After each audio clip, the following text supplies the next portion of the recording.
Hi guys, it's Tammy and let's make some laundry soap today.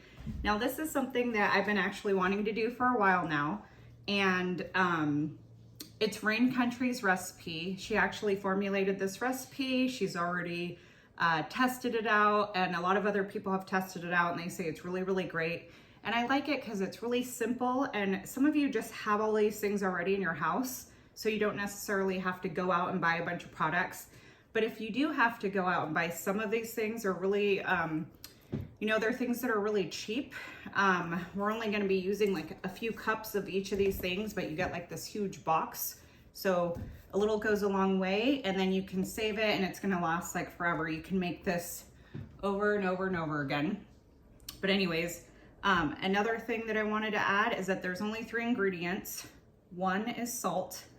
I got sea salt from Winco. It was 31 cents a pound, so it was really cheap. And then the second thing is washing soda. And then lastly, baking soda. And I just put some of the directions on here, so if you want to screenshot that. And then optional is essential oils. Now, me and my family are used to using like the Tide dye-free or free clear one. I've also used the Arm & Hammer version of that, so we don't actually use any scent in our laundry detergent. So today I'm going to make this very simple with all the basic ingredients, and I'm not going to add any scent, but feel free to use, you could use lemon or orange or whatever your favorite. I think lavender would be really nice too. So you can add scent to this as well. And I'm going to tell you what the ratios are. I'm following her recipe exact, but feel free to double, triple, quadruple, because this is going to bake about enough for my quart-sized jar. So the ratios are 2 parts salt, 3 parts washing soda, and 3 parts baking soda, half cup increments. So a cup of salt, and then 1.5 cups of washing soda, 1.5 cups of baking soda. So let's get to it.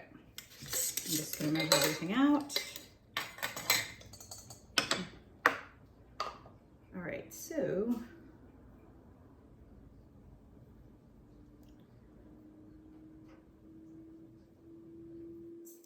now I know people are gonna right away ask, what's the difference between the washing soda and the baking soda? The baking soda and the washing soda are each just sodium carbonate. This actually says and water. So the difference is the pH is higher in this, it's like more alkalized. So the washing soda is gonna be better at getting like grease stains out, and it's just gonna be the same as this, except that it's gonna work even harder on your laundry. Oh, what is it, 1.5? Okay, I actually haven't made this before, so I'm really excited to try it. Okay, so 1. And actually, I've never used this stuff, and it's the same like consistency as detergent when you buy the powdered stuff. Okay.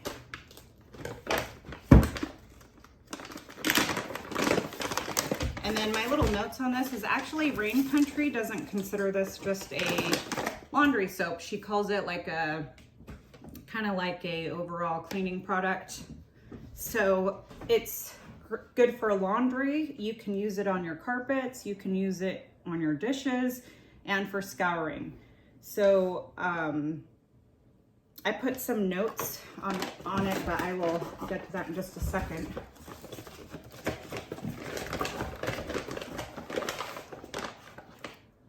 Baking soda is like always clumpy, and I'm already making like a huge mess.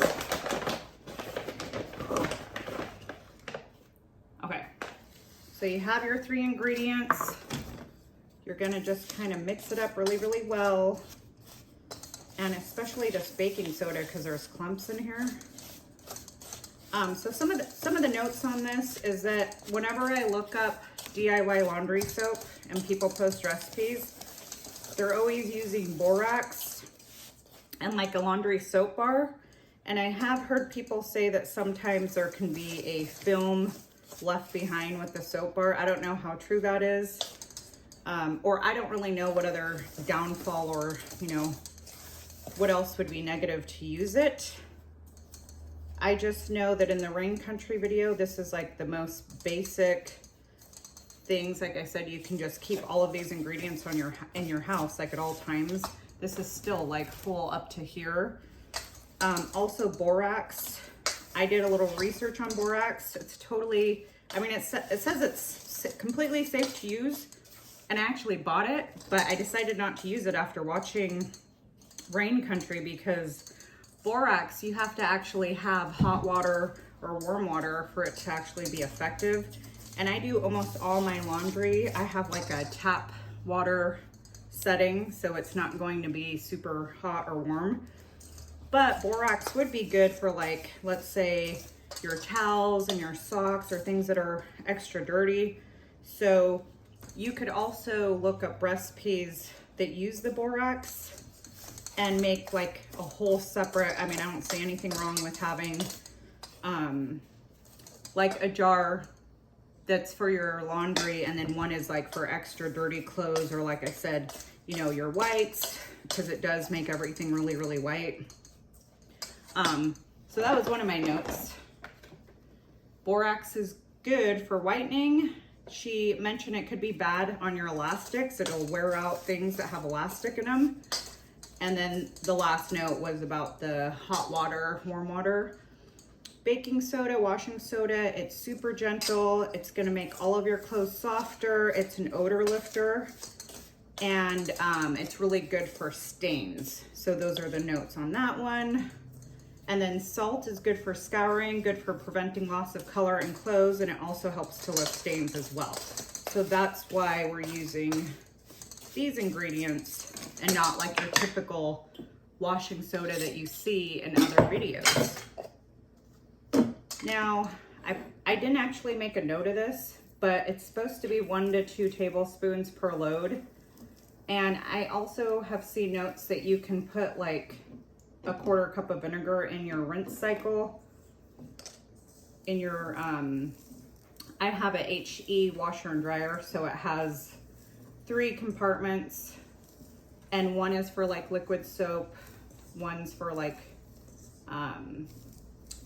softeners, so it would be where you put your softeners at. But since I'm not using borax or the soap bar that you see in all the other videos, I'm not really sure that I would need to use the vinegar, because those, you really want to use the vinegar to kind of like rinse all the stuff out. And you probably still could do that in this. It's not going to make your clothes smell like vinegar. It's just another really, really good cleaning solution.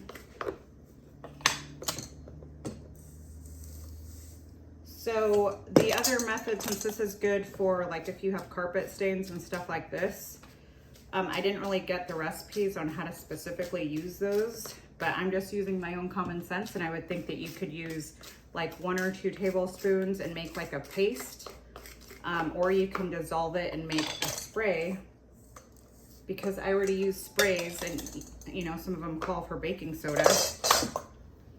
But what I do is I put like a spoonful, I sprinkle it on my glass top, and then I spray it with my DIY vinegar water formula that I do. It's like an all-purpose spray that I make.